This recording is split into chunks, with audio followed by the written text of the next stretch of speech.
હું સરપંચ મોટા માણસા ઘનશ્યામભાઈ ધનજીભાઈ શેખડા આ વાડી મનુભાઈ નાગજીભાઈ જોગાણીની છે મોટા માણસાની અને 16 વીઘાની માંડવી હતી આ ભાઈને 16 વીઘાની માંડવી હતી અને બધા પાથરા પડ્યા હતા ટોટલ પાથરા અમારા મોટા માણસા કે જાફરાબાદ તાલુકાની ઓછામાં ઓછો 10 થી 12 ઇંચ વરસાદ પડેલો હોય તેથી 16 વીઘાના પાથરા સંપૂર્ણપણે હળી ગયેલ હોય કાલે આ ભાઈ આ ખેડૂએ બકરા ને ભેહું ગાવું બધું ધન ને એવું લાવ્યા હતા એને કઈ ન ખાધું આજે એ લોકો હળગાવવા આવ્યા તો અંદરથી બધું ગારા જેવું છે હળગતું નથી તો હળગાવ્યા છે પાથરા બરોબર એટલે આ ખેડૂને લાખો રૂપિયાનું નુકસાન છે આ ભાઈને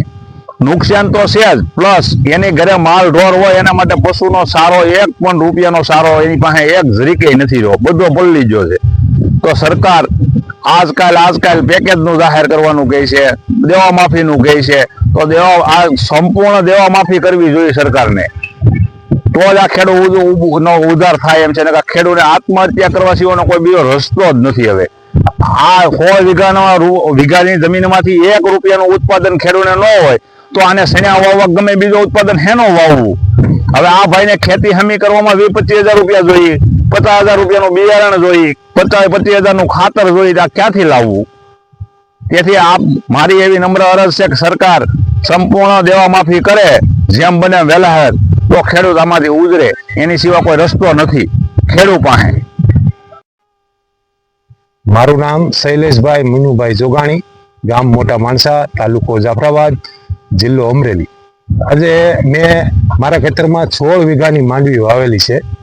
એમાં મેં 1.5 થી 2 લાખ રૂપિયાનો ખર્ચો કરેલ છે અને જે પાક મારે સંપૂર્ણપણે આજે વરસાદથી નુકસાન થયેલ છે તો એના માટે